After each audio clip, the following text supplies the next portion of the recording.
Hoje a gente vai embarcar numa jornada fantástica, sabe? Uma viagem lá para o centro das nossas células para desvendar um dos maiores mistérios da vida. Como é que um código, um simples código, se transforma em tudo que a gente é? A grande pergunta é essa, né? Como é que um manual de instruções só, o nosso DNA, consegue ter a receita para construir coisas tão diferentes? Tipo, um músculo do coração e, ao mesmo tempo, uma enzima que ajuda na digestão. Parece loucura, mas é exatamente isso que a gente vai entender hoje. Então, o nosso roteiro vai ser o seguinte: primeiro, a gente vai dar uma olhada no projeto mestre, o DNA. Depois, vamos ver como uma cópia é feita e, olha que interessante, como ela é editada. Daí, a gente vai lá para o chão de fábrica da célula para ver a construção da proteína. E no final, a gente junta todas as peças para entender como esse código vira vida. Ok, então vamos começar.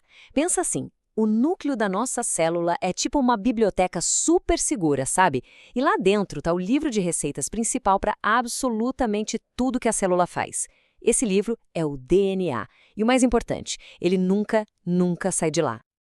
Então, esse é o nosso projeto mestre, o famoso DNA. É uma molécula de fita dupla e a função dela é guardar para sempre toda a informação genética. É como se fosse o documento original, insubstituível, sabe? Guardado a 7 chaves. Manter ele intacto é crucial. Mas espera aí, se o DNA não pode sair do núcleo, como é que as instruções dele são usadas? Ah, é aí que entra o primo mais versátil dele, o RNA. Dá uma olhada nessa comparação. O RNA é uma fita simples, o açúcar na estrutura dele é um pouquinho diferente. E um ponto-chave aqui, no lugar da base timina, o T do DNA, ele usa a uracila, o U. A função dele não é guardar a informação para sempre, mas sim ser um mensageiro, o leve-trás da célula. E isso nos leva direto para o primeiro passo fundamental desse processo todo. A célula precisa fazer uma cópia de uma receita específica daquele livro mestre, lembra? E o nome desse processo de cópia é transcrição. Certo, mas como é que essa cópia é feita? Bom, o segredo é uma enzima super especial, a RNA polimerase. Pensa nela como uma secretária molecular. Ela vai lá, acha o gene certinho no DNA e, a partir dele, cria uma cópia em formato de RNA mensageiro, ou mRNA. É a cópia daquela instrução específica que a célula precisa no momento. E esse processo todo acontece em 3 fases bem definidas. A primeira é a iniciação. É aqui que a enzima acha o sinal de começar no gene. Depois vem o alongamento, que é basicamente a construção da cópia, base por base, quase como fechar um zíper. E por último, a terminação. A enzima encontra o sinal de pare e pronto, a molécula de RNA novinha folha é liberada. Agora, é aqui que a história fica mais interessante ainda. Sabe aquela cópia de RNA que acabou de ser feita? Então, ela não está pronta para uso. Pensa nela como um rascunho que precisa passar por uma edição super importante. O nome desse processo é splicing. O que acontece no splicing é o seguinte: certas partes da mensagem de RNA que a gente chama de introns são simplesmente cortadas e jogadas fora. As partes que sobram, os exons, são coladas umas nas outras para formar a mensagem final, a que realmente funciona.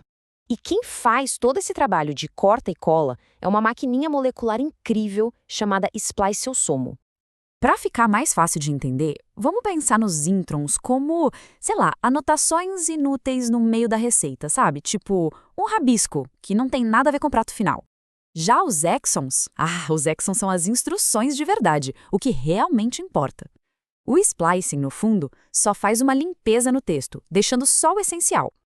E olha só que exemplo genial para entender isso de vez. Imagina que a instrução genética inicial está escrita assim, toda quebrada. FE, LI, CI, DA, D. O splicing entra em cena, tira esses pedaços extras, esses espaços, e o que a gente tem no final? A palavra funcional, felicidade. É uma maneira perfeita de visualizar essa edição, não é? Beleza, com a nossa receita de mRNA toda editada e prontinha, ela finalmente pode sair do núcleo. E para onde ela vai? Para o chão de fábrica da célula, o citoplasma. É lá que acontece a etapa final, a construção da proteína. O nome desse processo, tradução. E aqui a grande estrela é uma estrutura chamada ribossomo, que funciona como a fábrica. Ele literalmente lê a receita do mRNA e, seguindo as instruções, vai montando uma corrente de aminoácidos. Depois, essa corrente se dobra toda e, voilá! vira uma proteína prontinha para trabalhar. Para isso funcionar, existe uma verdadeira equipe. Primeiro, os códons. Pensa neles como as palavras da receita do RNA, sempre em grupos de 3 letras. O ribossomo é a máquina que lê essas palavras. E temos o tRNA. Ele é o assistente, o entregador. Ele lê a palavra, o códon, e vai buscar exatamente o ingrediente, o aminoácido que a receita pediu, e leva lá para a fábrica. Essa tabela aqui resume tudo de um jeito perfeito. O mRNA é o cartão com a receita que saiu lá do núcleo. O tRNA é o assistente de cozinha que busca os ingredientes dos aminoácidos. E o rRNA, ele ajuda a montar a própria fábrica, o ribossomo, que seria a bancada da cozinha onde tudo acontece. Ou seja, 3 tipos de RNA, cada um com uma função vital e trabalhando em perfeita sintonia. Certo. Agora vamos dar um passo para trás e olhar a imagem completa. Porque o que a gente acabou de ver não é só um processo químico, sabe? É a base de tudo. É como a informação que está guardada no gene se transforma em ação, em vida, de fato. Então, resumindo toda a ópera, a gente começa com um projeto seguro lá no DNA. Daí vem a mensagem copiada no RNA. Essa mensagem é editada com precisão e finalmente é transformada numa máquina, que é a proteína. Esse é o fluxo central da vida. É o famoso dogma central da biologia acontecendo bem na nossa frente. E aqui vem a parte que é talvez a mais genial de todo esse processo. Lembra daquele passo da edição, o splicing? Ele é muito mais do que só uma limpeza. A célula pode colar os exons de jeitos diferentes. É como se ela pudesse remixar a receita original. E o que significa? Que um único gene pode, na verdade, criar várias receitas diferentes e, consequentemente, várias proteínas diferentes. Isso, por si só, já explica de onde vem uma parte gigantesca da nossa complexidade biológica. E tudo isso deixa a gente com uma pergunta bem provocadora para pensar. Se aquela ideia antiga de um gene, uma proteína, já não funciona tão bem, se um gene pode ser editado de vários jeitos para construir coisas diferentes, então o que é, afinal de contas, um gene? A busca por essa resposta está mudando tudo o que a gente achava que sabia sobre a vida.